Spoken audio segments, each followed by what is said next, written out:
So all the players were on board and wanted to do it for him. So it was great to see them get not just a victory, Freddie, but a statement win, particularly given there was all of that chat during the week about Madge and were all of the players on the same page. But when you get to 300, it is about you, because not many get to do it.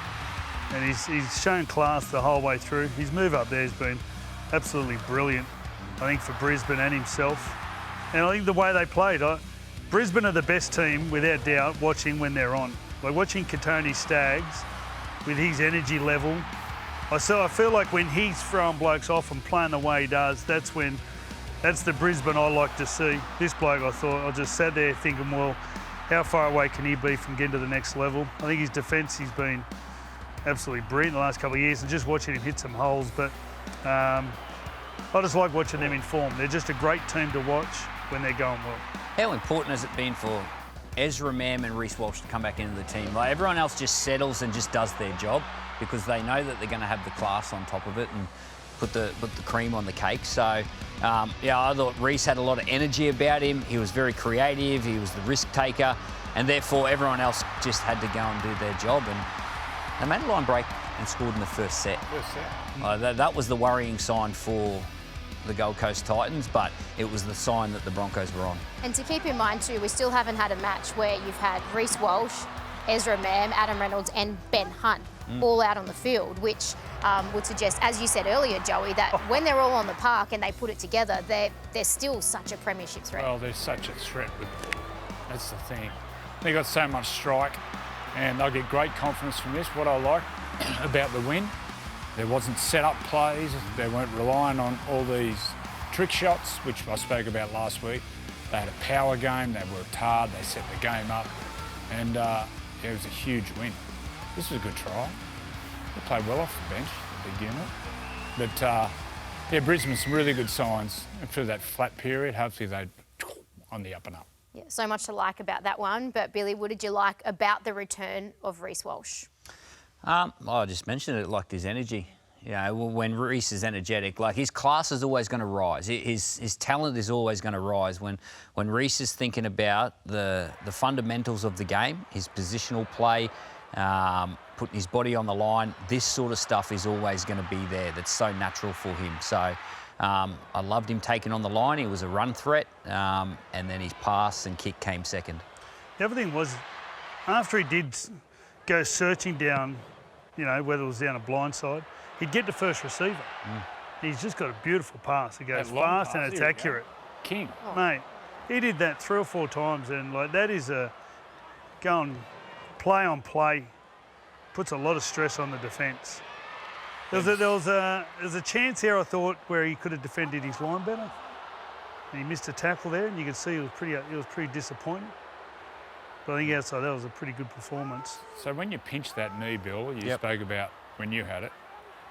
What's the pain like, and how long does it last? Well, I did mine in an Origin game in 2012, and I was still strapping my knee, and it hampered me in the grand final that year. So it's going to be something that he's going to have to manage for the rest of the year.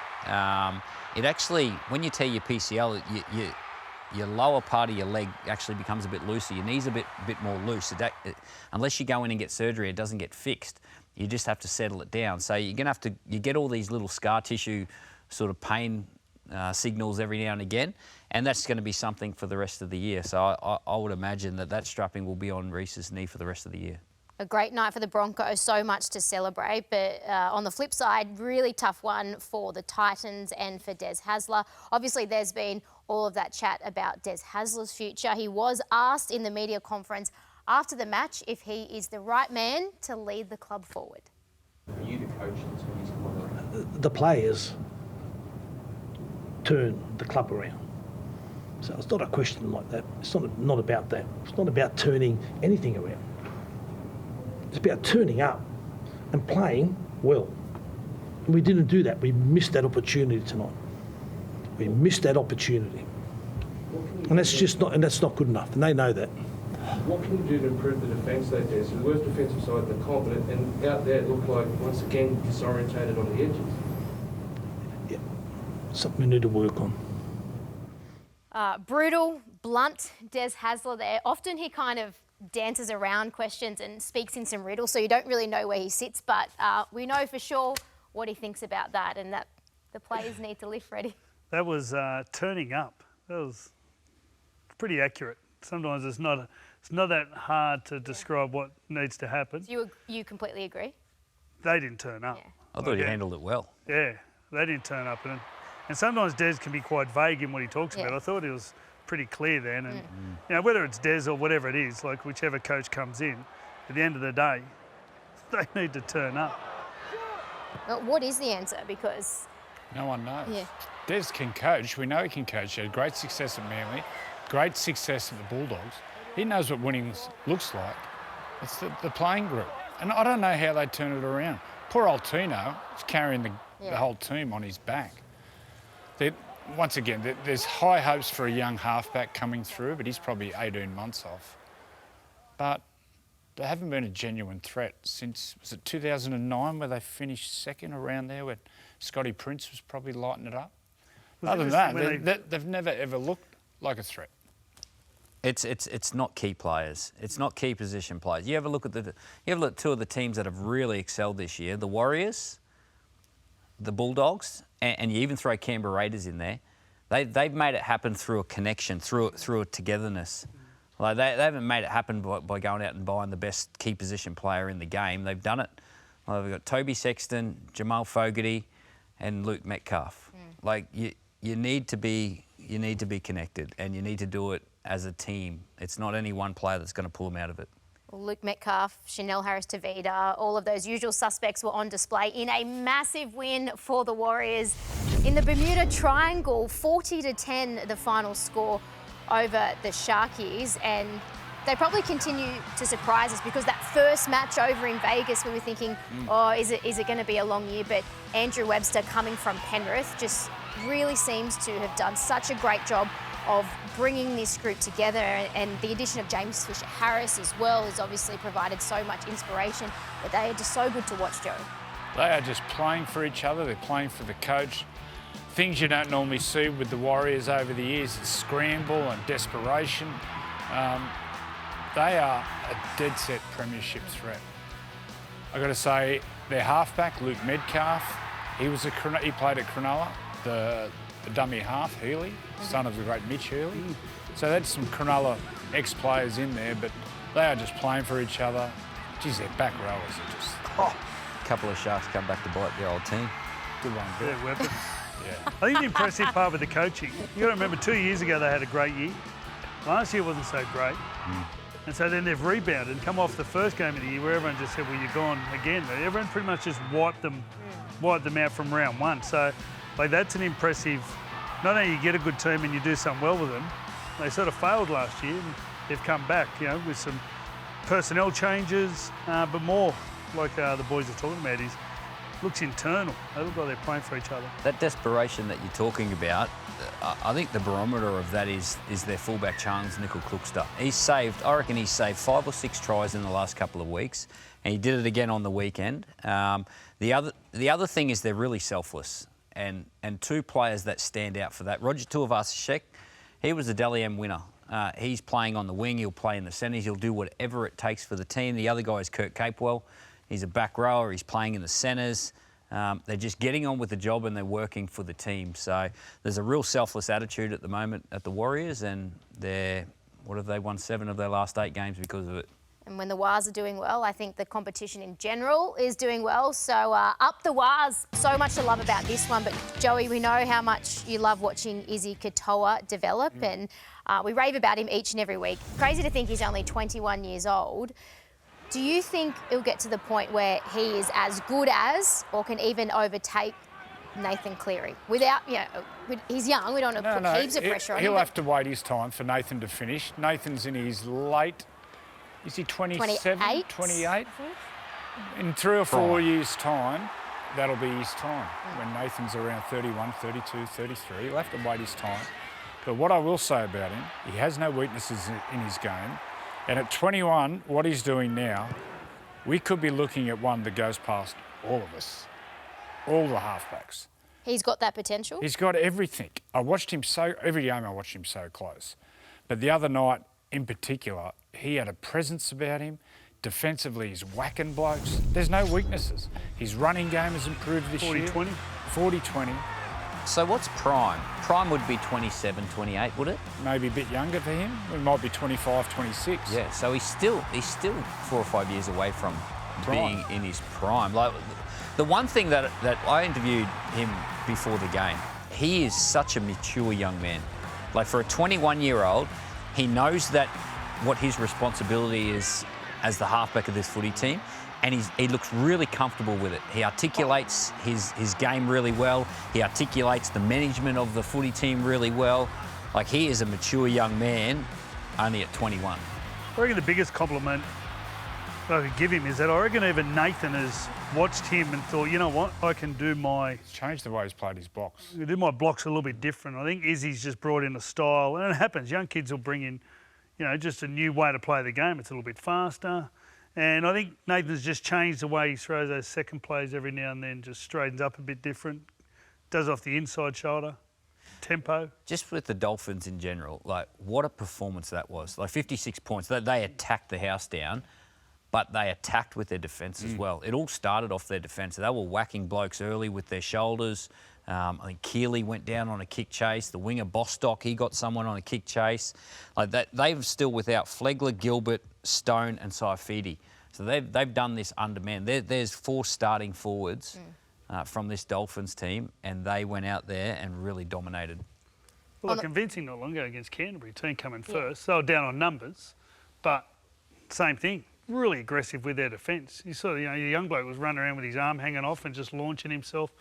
Donahue had the broken nose, just kept going, ended up being the best player on the day. So they're really committed. They're fast out wide. Yeah. Hemiso, Herbie Farnworth. Avarillo. So where do they fail? Like, they're still out. Like, where are they sitting at the moment? They're out of the 8. So I thought they'd be oh around. no, they're just in. They're in the 7. Well, they lost their first 4 games, and then they won 3 straight, and then they've gone win-loss, win-loss. So now's a real opportunity to string some games together. The performance was outstanding. Now they just need the consistency. Well, you look at that. Back as well, Jeremy Marshall-King. Yep. Look at that on paper. They're all sort of winnable games. Avarillo, he's lightning. Absolutely lightning. Wow. But that was ordinary He's defense. a good player. But, they're an exciting team. Big rap to their coach, Christian Wolf. How many did they lose to start with? 3? 4. 4 in a row. He held his nerve. And when a coach starts to panic, the players panic. He kept his nerve. The players grew in confidence. They are a serious, serious team. Well, I wonder whether Shane Flanagan would be panicking right now. Certainly he said that he was lost for answers. He switched Kyle Flanagan into that number 7 jersey. What did you make of it?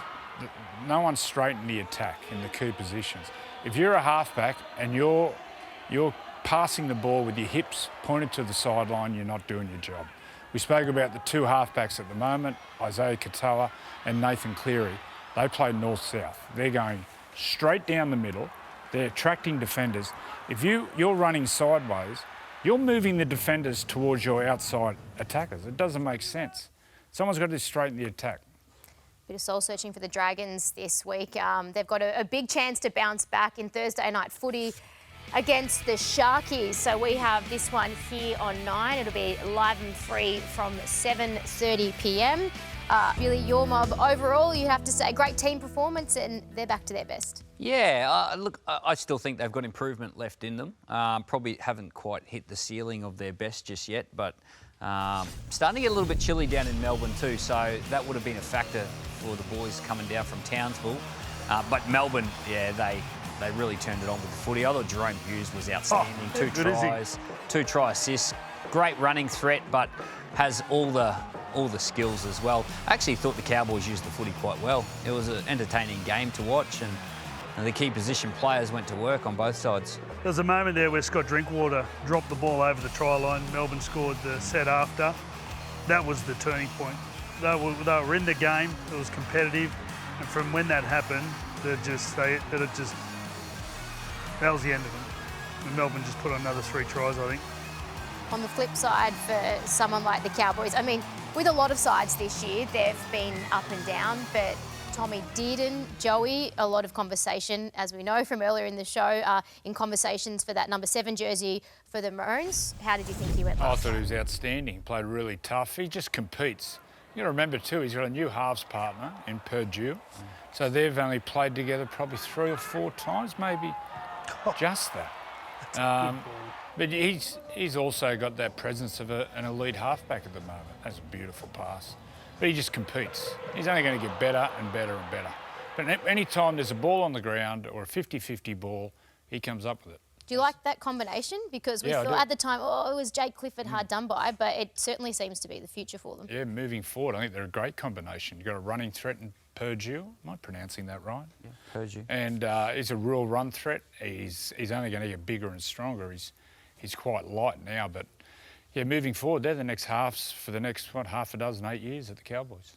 Harry Grant was adamant that he wanted to play 80 minutes, so only had that one match before Origin, and he was insistent. They tried to take him off, but he said, no, I want that 80 minutes under my belt, which is it's a pleasing sign. That's a real competitor and a real champion who Bill just refuses to come off. Yeah, and the other thing is that Harry didn't play the game after the Origin as well. Obviously, coming back from that hamstring injury, the club decided to rest Harry, which was probably the smart thing to do. So he would have been stewing and waiting to get out there, and I thought he was good. I thought this guy was good too. The last couple of weeks they've started Big Nelson. Is he looking lighter, Bill? Well, Looks like he's probably only down to 140 kilos. I don't think he's any lighter, but you can really tell when Big Nelson's committed and he's all in, and that's what he is at the moment. And if he can commit for the rest of the year, he's going to be a wonderful addition to that Melbourne Storm team, because they've got some wonderful middles already. They've got opportunities to leave players out, so there's competitive for spots in the middle there. I thought Stefano, both of them, played real aggressive. They just dominated through the middle. The game was tight there for a long time, and I thought them too. And I always think, you look back at all the grand final winning teams, they've always got great front rowers.